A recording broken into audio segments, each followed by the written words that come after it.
Hello viewers, welcome to class today. We are looking at likely JAMB Economics questions. Please come along with me. The first question we are looking at today is, economics is the study of human behavior as it relates to what? Efficient allocation of resources, production of goods, operation of companies, generation of income. While all these are some elements in the study of economics, but the major element is the efficient allocation of resources. Option A is the answer. Producers operating in a free market economy are more efficient as a result of, free market has to do with liberalism, has to do with capitalism. Okay? So, why are they more efficient? The existence of competition, a very few number of participants, the commitment of the shareholders, government regulations of the activities. The correct answer is the existence of competition. You have to be at your best in your marketing strategy, in your design, in your presentation, because there are large buyers and sellers in the market, and everybody has access to the information. So there's competition. They know themselves. They know themselves in a free market. Competition. Option A. And that is where everybody have to be at their best with their products. The following are methods of measuring national income of a country, except all are correct. One is wrong from these options. So in which of these ways can you not measure national income? Expenditure method, consumption method, input method, output method. Okay? You cannot use input method because you have not even gotten the result. It is input that led to what? To the output. Okay? So input method is not a method of deriving the national income. Okay? What is the most important factor influencing the location of the iron and steel industry at Ajaokuta? Where was iron and steel industry located in Ajaokuta?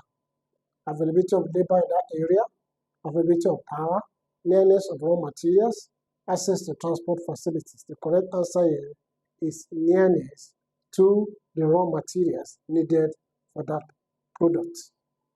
Option C is the correct answer. Now, looking at this curve from the diagram above, determine the profit maximizing output. The profit maximizing output is where the MC cut the MR below. Remember, when the equilibrium is where MC, that is marginal cost, equals what? Marginal revenue. That's equilibrium. And the profit maximizing output is where the marginal cost to the marginal revenue are below. And you can see the below is the tip of the marginal revenue there. Huh? And that signifies 1,000. That's the below. Just at the tip of the end of MR. You can see the diagram over there. So the option is option D, 1,000. The next question. One of the major causes of farmers' unstable income in Nigeria is effect of disease and pests, industrial pollution, mining and extraction activities, population growth. The answer is what? Option A, effect of disease and pests. In fact, to fight this challenge, this problem facing farmers, a lot of illegal means have been applied to preserve their product. We are hearing stories of a situation whereby they are using some germicide, okay, to preserve beans, preserve maize. And all these are not good for human consumption, right? These are not good. So disease and pests affect their income year in, year out. Option A is the correct answer. A major characteristics of a mixed economy is that, remember, we have three economic systems. We have the capitalist, we have the socialist, and of course we have the mixed economy. Okay, so what is the major element, the feature of a mixed economy? A, Economic decisions are made by both the rich and the poor? No. Both primary and secondary production are undertaken by who? In the federal and the state government undertaking joint project. How? Economic activities are undertaken by both the public and, of course, the private sectors. The public here is the government. The private are the bourgeoisies. Those who have access to capital. So the correct option for this answer, this question, is option D, option B, where both public, the government, and the private sectors undertake economic activities. They provide solutions to the problems, what to, how to, and for whom to produce. The next question. The most important goal of OPEC is to, the primary objective of OPEC is to present a united front for the purpose of raising prices of crude oil, bring unity among the petroleum exporting countries, ensure political stability among member states, ensure that rules on quota production are strictly followed. OPEC basically is to regulate supply of oil into the world markets. All right? And secondly, to also regulate the price per barrel of oil. So basically, these are the two things. And the one that is closer to that option is option D. Ensure that rules on quota production are strictly adhered to. Every member state, oil producing country, are given a particular quota. I think Nigeria is about 2.1 or 2.5 million barrels per day. Because if we don't regulate it like that, members could just flood the market with oil, and at the end of the day, the price will be forced to fall. Okay? So option D is the correct answer. An economy in which both the public and private sectors contribute to growth, economic growth, is just the question, the one we answered before the last. All right? The answer is mixed economy. When both the public and the private sector contribute to the growth of the economy, it's mixed economy. If it's only the public, we call it what? Socialist economy. If it's only the private, we call it what? Capitalist economy. Then when both come together, we call it mixed economy. Option D is the correct answer. The following will occur when maximum price is fixed below the free market price, except that when we talk about free market price, we are talking about the determination of price by the two invisible hands, the two market forces of demand and supply. Okay, that is the best way to allow free flow in the market, in a free market economy, capitalist economy. The situation whereby you are putting a maximum price, you are legislating that the price of a product should not be more than this. You are legislating. What will happen? If you legislate a price, and the price you are legislating on as government is below the market price, the free market price, then you are discouraging the supplier or the seller from bringing those products to sell because they are selling below the market price. All right?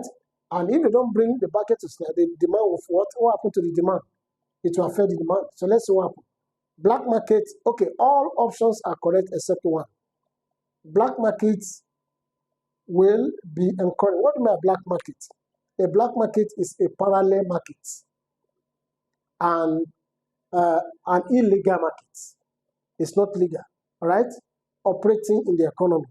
Why did I say it's not legal? Because all the transactions taking place within this black market cannot be justified, cannot be ascertained, cannot be measured. They are not part of the national income, all right? So it's a saboteur to the economy. It's not good for the economy because you are not able to get the total movement of the goods and services within the black market, all right? So when you put price, that the highest price, then you are putting a price ceiling. That's what I'm ceiling. I think it's the best word for me to use. You are sealing the price. They should not sell more than so price. And the price you are giving is below the free market price. It's below the price where the seller and the buyer, seller is ready to sell and buyer is ready to buy. It's below the equilibrium price. It's below the market forces price. You will discourage the seller. Okay? So you will now encourage black market. In other words, the seller will now start hoarding. They will start hoarding their products and start selling it in illegal means, secretly, at a higher price, survival of the fittest. Excess demand will occur, of course. Excess demand because the price has come so low than the market price, so people are going to buy more. Excess demand will occur, excess supply will occur? No. Rationing of commodity will occur. Now, excess supply cannot occur because they are discouraged from supplying, because the price you are giving to the seller is not favorable to them. So they will be discouraged. Instead of supplying more, they prefer to audit. So at a later time and sell it at higher price, particularly in the black market. They will not start rationing commodities. They will not start bringing small. They will be keeping some and bringing some to the market. So those ones they are keeping is what we sell at the black market. You understand? Excess supply will come, will never occur. Rather, supply will fall. Option C is not correct to this, is the one that is not correct, acceptable to this question. But it's the correct answer for this question. Option C is correct. In a capitalist economy, questions about what to produce are ultimately answered. I just explained this one before. Now, in a capitalist, we have private sectors, firms, industries. While in a socialist, we have the government or the public. While in the midst, both of them. All right? So in a capitalist economy, what do our income levels household, available technical skill in the economy, output decisions of firms, holding decision of household. The answer is what? Output decisions of firms. In other words, the products produced by firms. Okay? Output decision by firms, industries, private industries. Option C is the correct answer. The next question. An upward movement along the same supply curve results in. Now, this is a supply curve. Supply curve. Right? And if there are movement, it could be movement up or down. Okay? Let's assume this is the equilibrium price and quantity. So when there's a downward movement along this curve, what does that signify? It signifies that the supply has gone backward, downward, backward, and that is negative. That is reduction, reduce. But when there's upward movement, it signifies what? There has been an increase in what? In quantity supply, and that is positive, rightward movement. All right? Rightward movement. So when there's upward now, upward is what? Increase in supply along the same supply curve.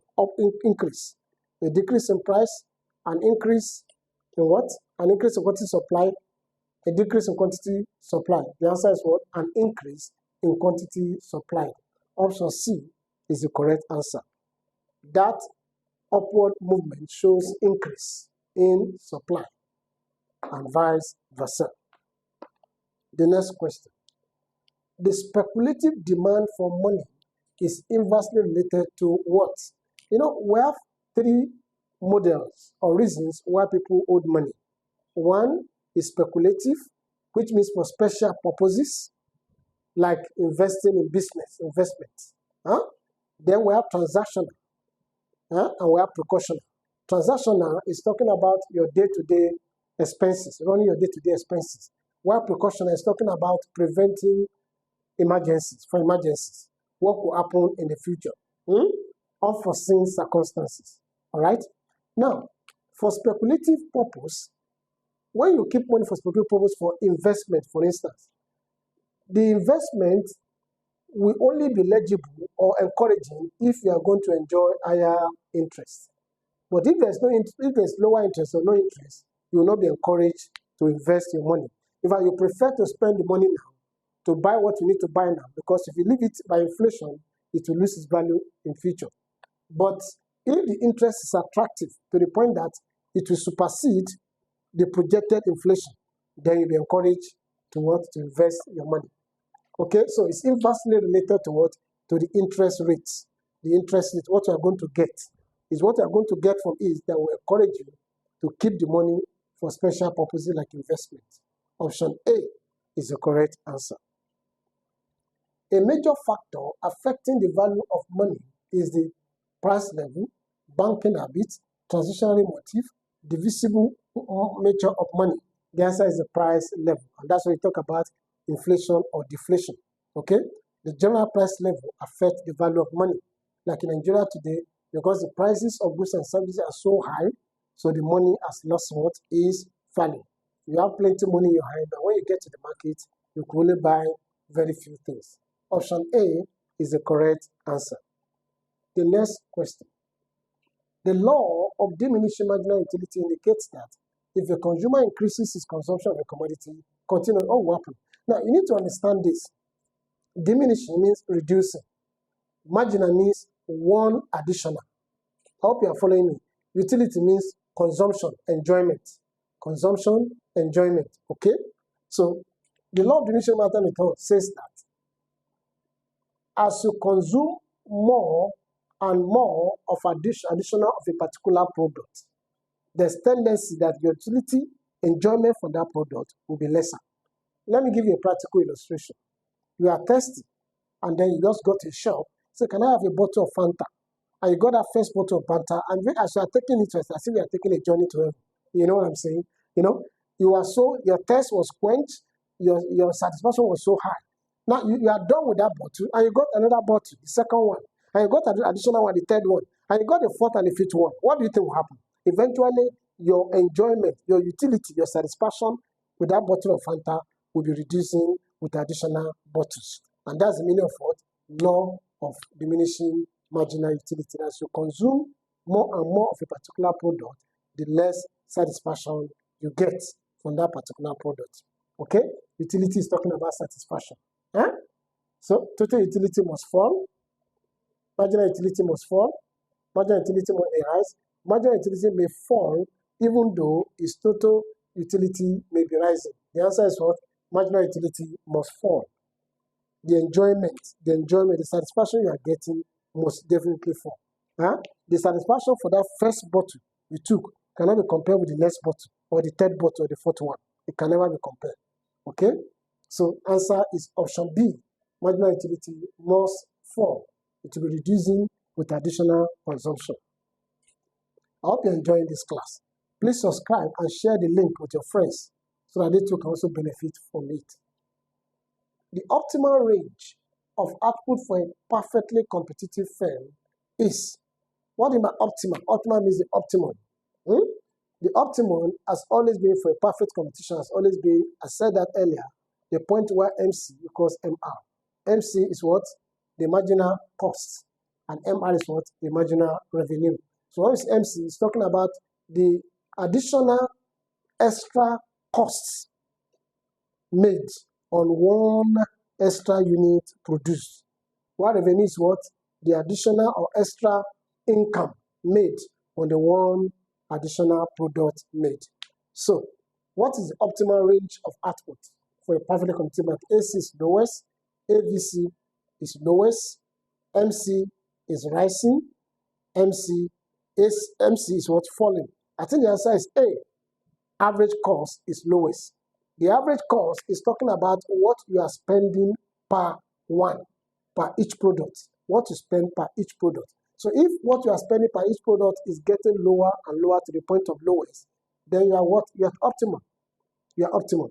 As you are producing more, your average expenses per one is going down. Then you are making what? Optimal output. Optimal output. Option A is the correct answer. Let's see the next question. The main objective of marketing boards is to, I think we did something similar to when we are talking about farmers and why their goods are perishing. All right? So the main objective of marketing boards is to accumulate revenue for government, no. Educate farmers on pricing of cash crop, yes. Stabilize income of cash crop farmer, yes. Provide warehousing facility. Not that they don't do that, okay? But the most correct answer is to, apart from educating them, but you can only educate. They can still say whatever they like. The best answer for this option is to stabilize the income of cash crop farmers. You have to, because most of the time, what discourages farmers is when their incomes are not stable. This year they make plenty of money, next year the thing crashes, and the other year things go up, the other, you know. So when you help to stabilize their income, then you are helping them to keep floating in business. Option C is the most correct answer. Given this data, determine the range. What is range? The range is the difference between the highest and the lowest in a data. So what is the highest in this data? If you look at this data, 1, 2, 3, 4, 5, 6, 7. The highest is 10.20. And what's the lowest? The lowest is what? 0.25. So when you find the difference, what do you get? I think you get something like 9.95. Find it out. And option D is the most correct answer for this question. Option D. Remember I said range means what? The difference between what? The highest and the lowest. Okay, let's see the next question. Localization of industry is encouraged because of, what is localization of industry? Siting of industries. Keeping them in a particular place or in a community or in a center, citing it. Low interest charges on loans, high standard of living, low foreign exchange rate, improvement infrastructure. When industry are cited in a place, the implication is that the infrastructural facility will also be improved upon so as to encourage those industries to thrive. Okay? So the answer is what? Improvement in infrastructural facilities. Option D is the correct answer. A rise in income will, ceteris paribus, bring, the word ceteris paribus in economics means what? If all other things, if and only if. If, listen to me, ceteris paribus in economics means if and only if all other things being equal. Not just all things being equal. In other words, when you keep a factor constant and all other factors are equal, then you have ceteris paribus. So when there's a rise in income, you earn more money. Naturally, if assuming you're not an economist or you have not gone to economic class, when your income, what you are receiving, your salary, you have a salary raise, you earn more money, what do you think you would do naturally? Of course, naturally, you buy more. Your taste change and you buy more items. You understand? So what happened to your demand? Your demand will increase. There will be a movement along demand curve. The movement will be an increase. So is it right word or left word? Let's see it now. This is a demand curve, right? So when there's upwards movement in demand curve, that upward is rightward here. Upward or rightward. What is happening? This is falling. That's negative. Decrease, negative.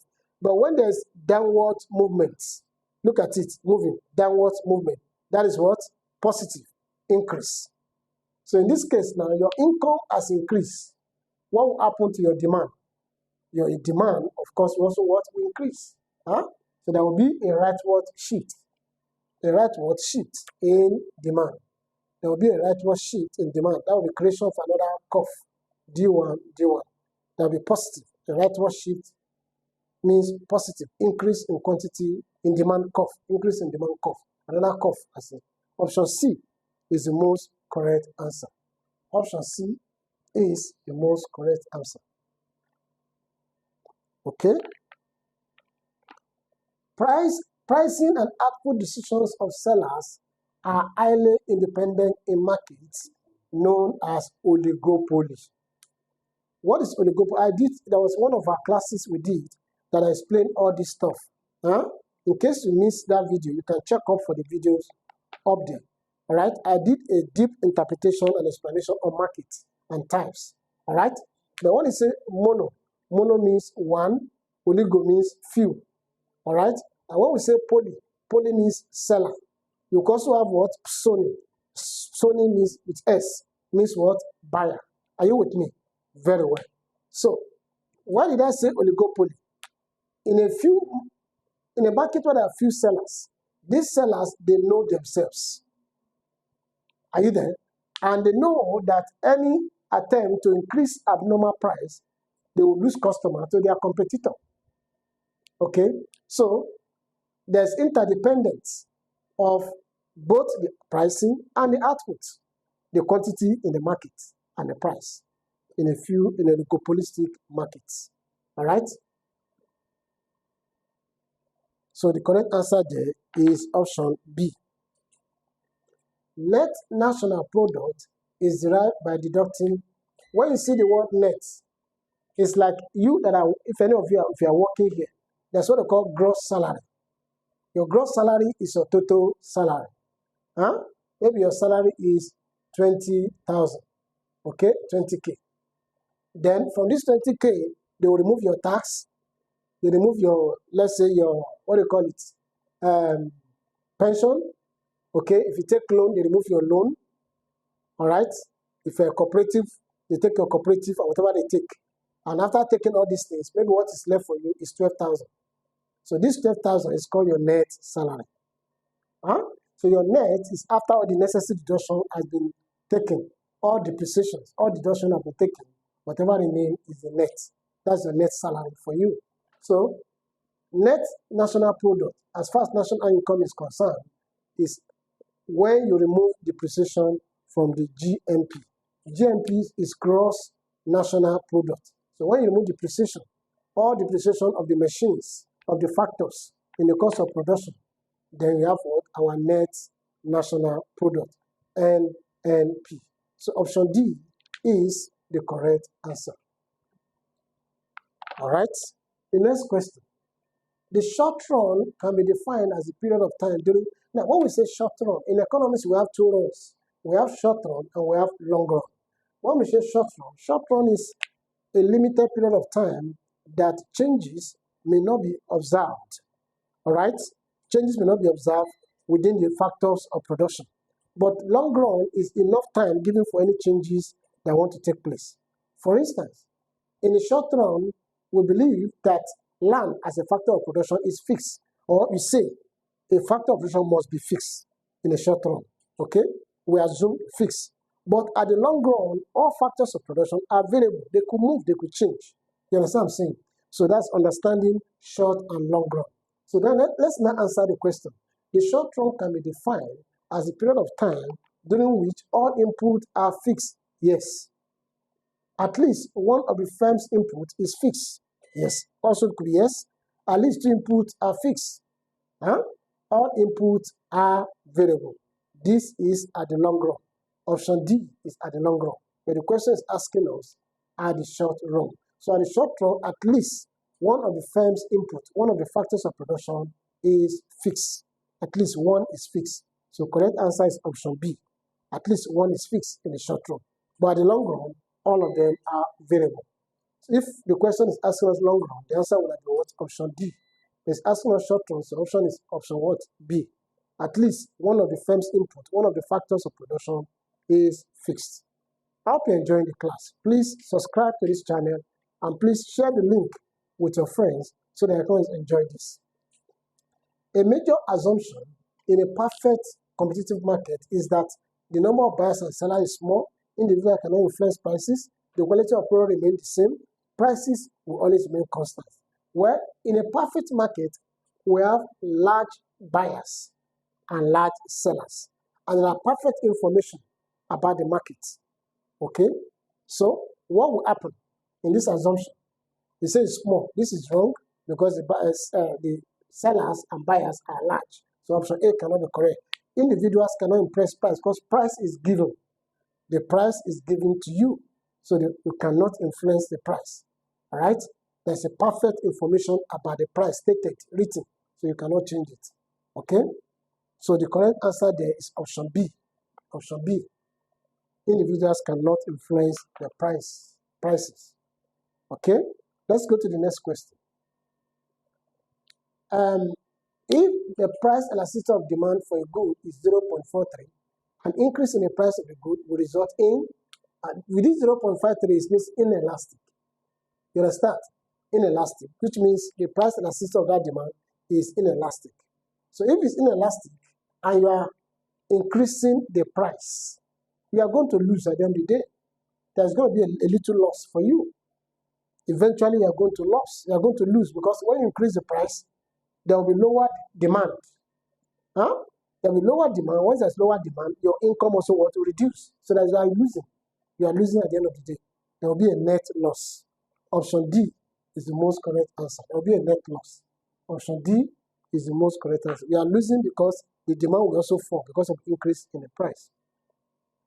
Somehow, if a refinery achieves a reduction in cost by purchasing and transporting crude oil in a large quantities, it enjoys, when you talk about large scale, this is talking about economies of scale. When you enjoy large scale, economies of scale. This is economies of scale.